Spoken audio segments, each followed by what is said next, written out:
Okay. What's up? What's up? It's your girl Michelle with those Reign Drop Convos, and my girl. Stacey, what's going on, guys? What's up, chick, man? What are we Hey, girl, talking about what's tonight? going on? Girl, you know what it is. Hey, lots of news, lots of stuff going on, but what are Life. we talking about tonight? Thank you. So tonight we are talking about Fantasia Barrino and her husband Kendall Taylor welcoming their new baby girl. I believe I know it's so sweet. I don't want to mess up her name. It's like Kenzia London Taylor, I believe. But unfortunately, she was premature. And so Fantasia, from what I read, has been able to or has been released from the hospital.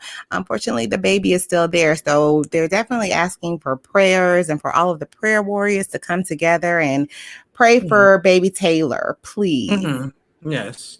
And so that's what we're going to be talking about. Let's look at, I want to talk a little bit about Miss Barrino, who I absolutely have loved, since American Idol.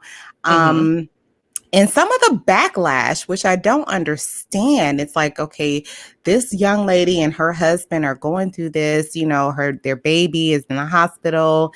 And from the article I read, it's been a 3-year journey for them to even get pregnant or to, carry a baby to term. So this should be a great moment, or is a great, wonderful milestone and moment in her life.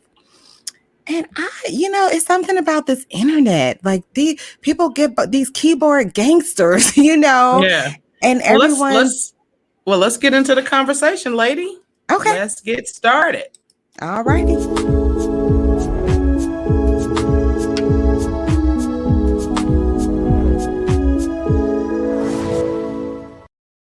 All right. So yeah, like I said, anytime there's a new baby coming in, new babies, marriage, family, I'm all for that. But when you hit me up and told me that the comments in some of the, blog posts and stuff were like, kind of criticizing the man. I mean, right. So what in the world? What was that all about? What's going on, man? This, poor Fantasia can't catch a break. And it's really sad that we feel like we have to tear other people down in our community.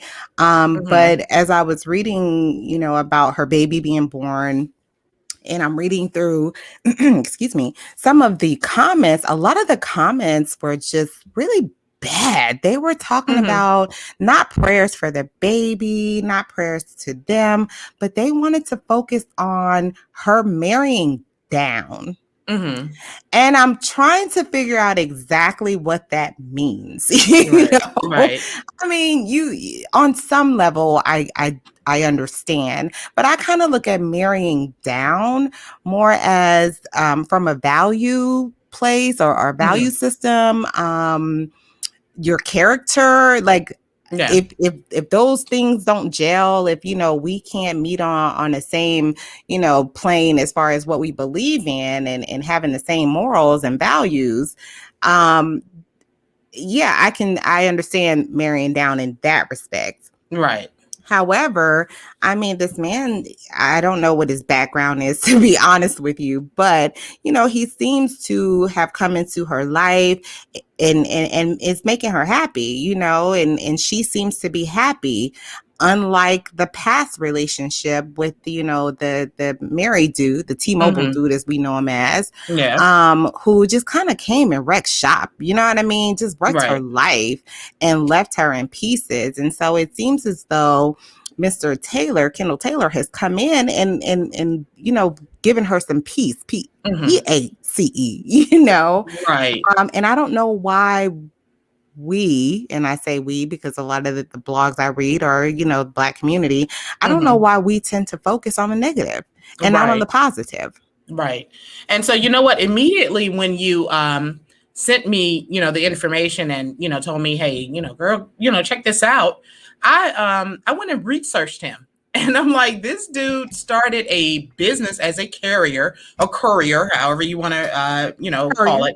And so he started a courier business, delivering packages and things like that. And he built it up to like a 500K, per year business. Not to mention that he has he has a prison outreach ministry. And I'm not going to say ministry. I don't know if he's a Christian or whatever. But the thing is, he has a prison outreach that's a ministry. Yeah, it is. Right. Whether because if you're helping other people, then you are ministering to them, no matter what your message is. And so when I saw that, I'm like, why are we focusing on what he is? And the thing is, we've got to remember that Fantasia, yes, she won American Idol at a very young age. She didn't have much when she actually went broke. You know what I mean? After all of that trying to take care of family, trying to take care of friends, just, newfound success. So marrying down is absolutely ridiculous, because the thing is, she is now probably with someone that she can really level up with, so don't talk to me about marrying down. Now she's ready to level up. And this guy has, a production company. And so, I mean, these are power moves. These are power moves. And I think that people just, like you said, man, I don't like, why are we focusing on, oh, well, she should have been with who? You know what I mean? What, Future? Or, I mean, how many, like, give me a list. Give me a list of eligible bachelors that she could have selected from. Thank you. With 2 kids. If not this dude, you're talking about a man that has accepted her 2 children, and has had a baby with her, that's willing to accept all of her faults and her positives. Because we all come with them. We all come with baggage. We all come with, some type of baggage, right? Regardless of how severe, or how heavy that bag is, Exactly. And some of us have unpacked, some of us haven't, Right. So to hear that people are actually leaving those types of comments, it's just, indicative of where we are as a society, as a race, as a, culture, that, some people just like, you're like you said, you're sitting on the couch, in your whatever, criticizing someone that's actually trying to, have a happy and peaceful life, man. Come on. And she seems happy, and she looks happy. And the way that, they look at each other, the way that he's obviously taking care of her, I just don't understand when someone says marrying down, like, are we talking about financial? Like, what are we talking about? And what dictates, or that someone is below you? Like, what? Tell me what metric we're using, because I understand from a financial perspective. Okay, yes, I do understand class systems, caste systems, all of that good stuff. Right. So I do understand that you have your upper class or upper rich people, wealthy people, and then you have your upper class, your middle class, and then, those that fall below the poverty line. However, I don't understand what that has to do with selecting a mate that's going to treat you right and is going to love you the way you deserve to be loved. If a person is doing that and they are, respecting you and providing for you, and I don't mean financially providing. I mean, there are so many other things. I mean, there's a litany of other things that go along with providing for someone. That's not just money. Are you providing emotional support?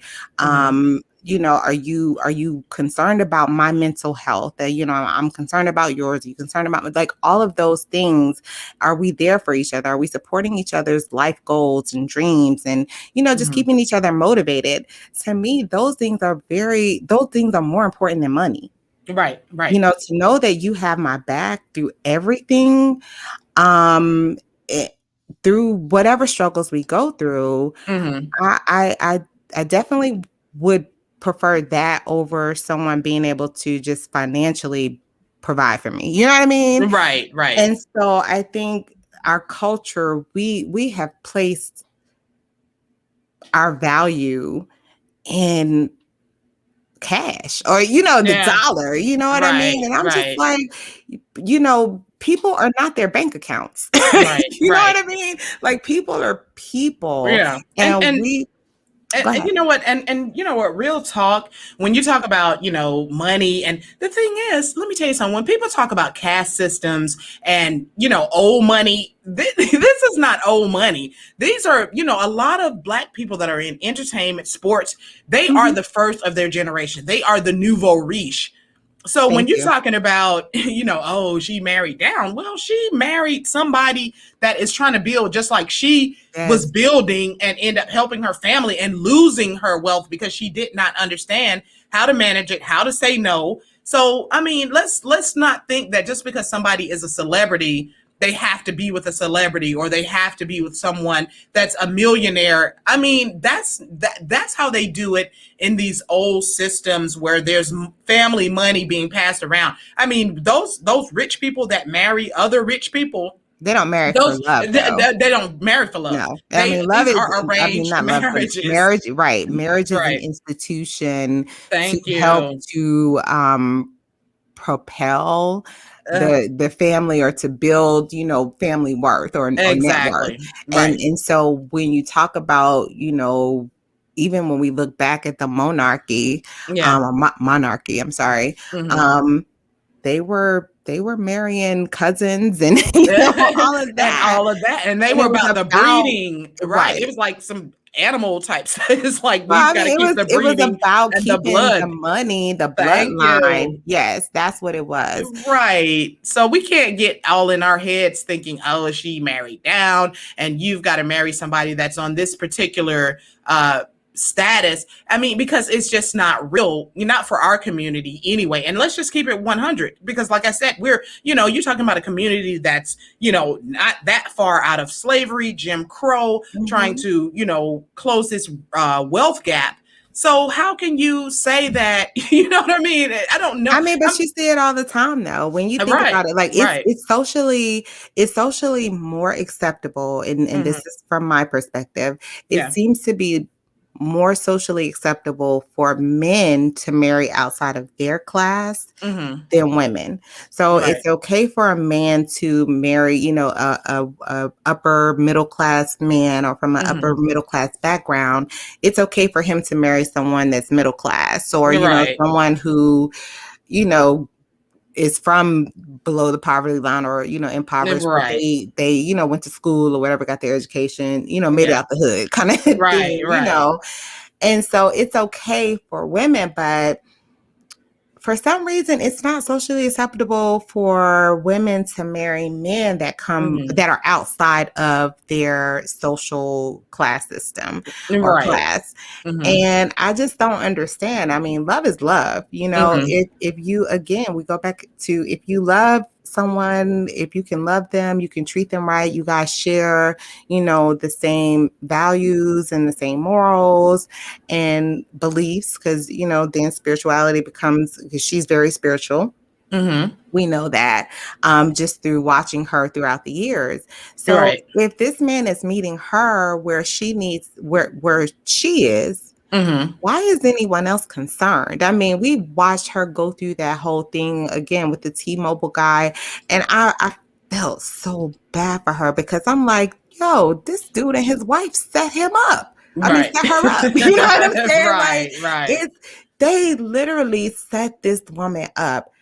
You can't get no dirtier than that. Right. And to see someone go through that and still hold their head up, and say, it is what it is, I mean, my hat's off to her, because I don't know, like, if that had happened to me so publicly, girl, I mean, I lost it. I'm telling you, and and that makes her a very strong woman, because it's not easy. It really does. Being in the public eye like that. I'm telling you. So I am so proud to see that she has bounced back and she looks happy. She looks healthy. Yes. I am so happy that they have a new baby. Praying that baby, comes out of the hospital happy, healthy, and that they just are able to start their family without even thinking about, what's being said out there about them. But again, I think just as a community, we just have to do better, because the thing is, we have to encourage, happy, healthy healing. She has healed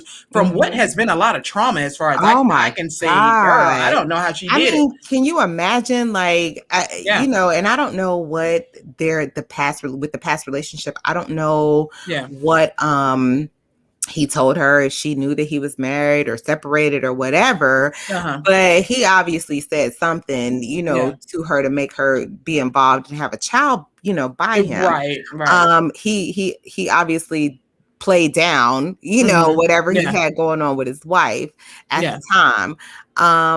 But for them, or for the wife to come and sue her, it's like, number one, and this is going to be a little ratchet because that's just how I feel about it. Like, don't check me, check your man. You know what I'm saying? Right. Period. And I mean, that's just how it is. And it's the same way, the other way around. Like, check your woman. You know what I mean? Like, but you check your spouse. Mm-hmm.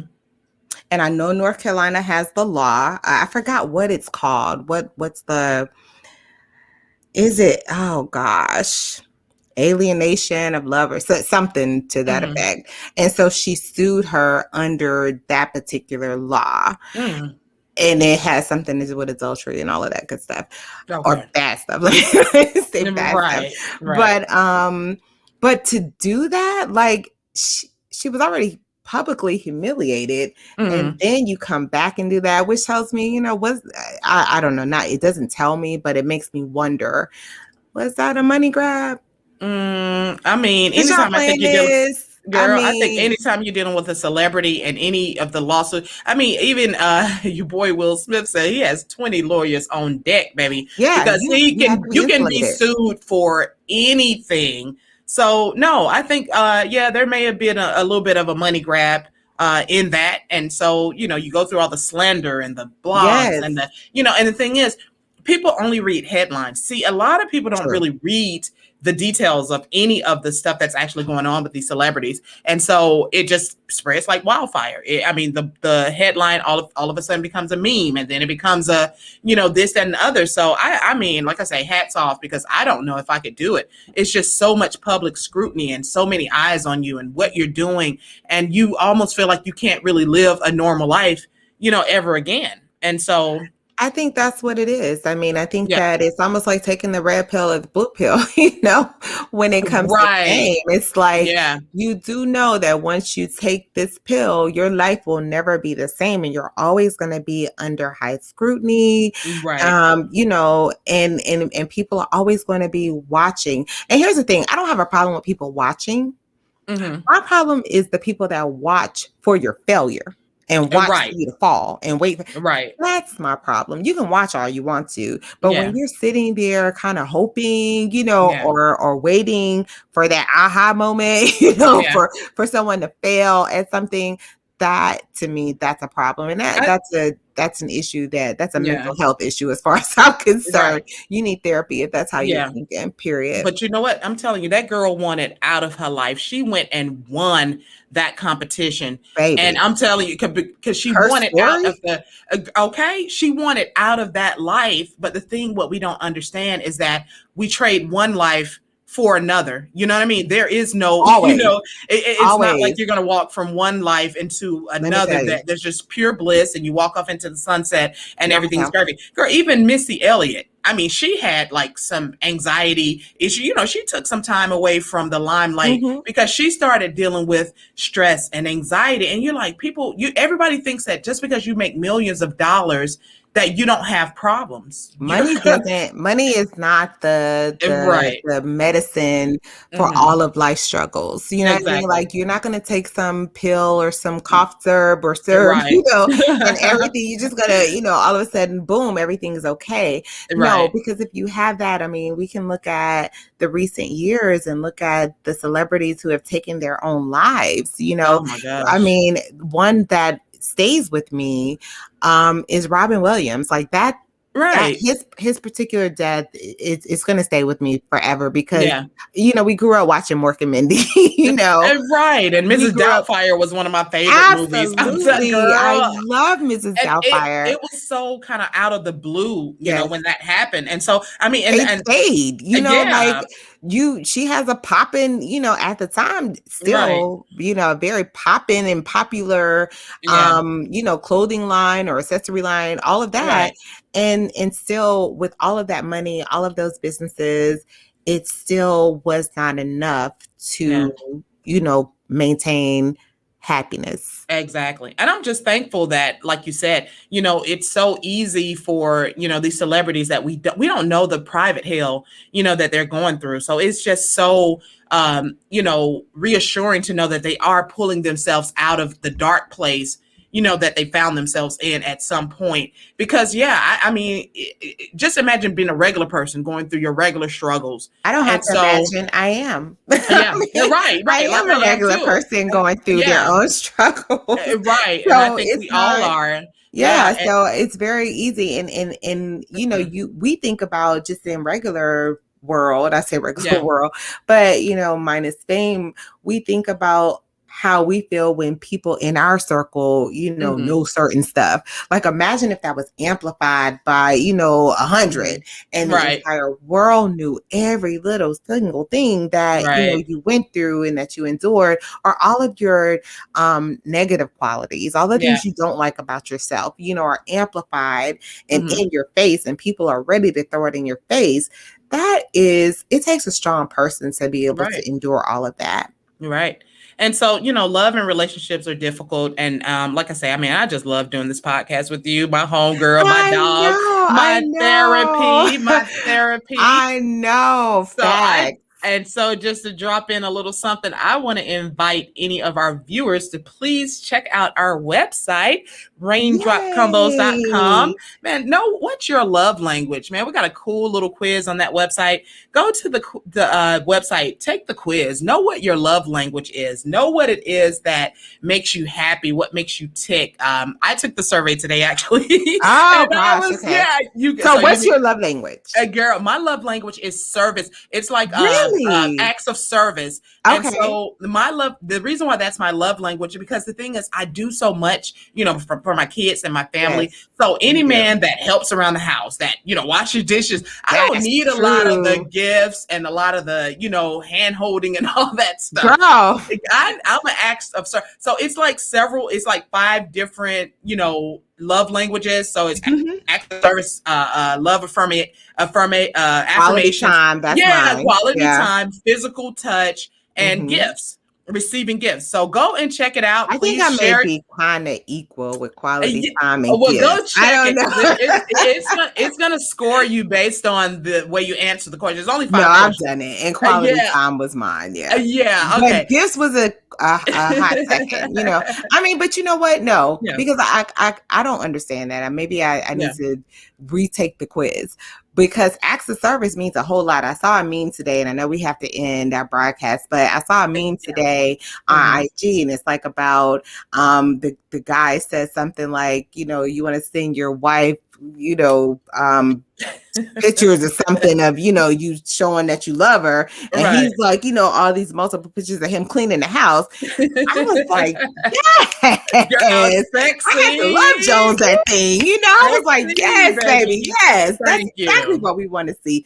Send me a picture of you mopping. Right. Yes. And maybe your love language changes over time. You know what I mean? I mean, obviously when you're younger, I didn't need acts of service, but now that I'm, I've got my hands full with kids and a business and a job and all this stuff, I might need more acts of service as my love language as opposed to what I would have needed before. So please, again, y'all check out the website, take that quiz and share it. See what your love language is right now. And hey, man, this is your girl, Michelle, with our homegirl, Stacey. And we are hitting y'all with these Reign Drop Convos. Check out our YouTube channel. Yes. We are trying to bring some perspective to these celebrity topics and bring some of our own perspective to, just what's going on out here in the world. We want to see love. We want to see marriage. We want to see family. We want to see positivity in our community, But most of all, we just want to see us treating each other right and with respect, Right. like in love. Like, we want to see everyone moving in love, because when you move in love, a lot of all this other bullcrap is eliminated. Exactly. And that's what we want to see. That's the whole goal. Yep. So this has been our message about Miss Fantasia. Much love to you, chick. Good luck to Let me you, tell lady. you, nobody sings Summertime like Fantasia Girl, sings what you Summertime. talking about? What you talking about? She kills that song. I mean, and Yeah. even my 15-year-old, 14-year-old, going on 15-year-old loves Fantasia's old stuff. We've been rocking out to Fantasia since she was like 2 or 3. Right. So, again, hats off to Fantasia. Listen, sweetie, there are people out here who are happy for you. We are 2 of them. We are praying for your baby. We are praying for your marriage. We hope that you get to live the life that you deserve, and be happy and not happy. I hate saying happy, joyful, because nobody can steal joy. Happiness is based on your circumstances. And it's temporary. Joy is everlasting. So yes, indeed. No, we don't want anybody to take that away. And this is a joyful moment for her. I wish everybody would just shut up, stop talking about them, stop talking about him, leave her alone, let her be happy, and go find your own damn joy. Exactly. And with that, we are going to end this broadcast and catch us on the next one, man. I want to talk about T.I. and Tiny. Can we hit that subject up on the next podcast? Saucy, and we're in Atlanta, but okay, it's saucy, and we're not gossiping, but we in the ATL. I think that's a topic. No, and I like I like both of them. So okay, right. We're gonna talk about it though. We're okay. We could do that. All right. Well, thanks for joining us, guys, and don't forget to like, share, and subscribe to this podcast. Peace. Love you guys. Bye.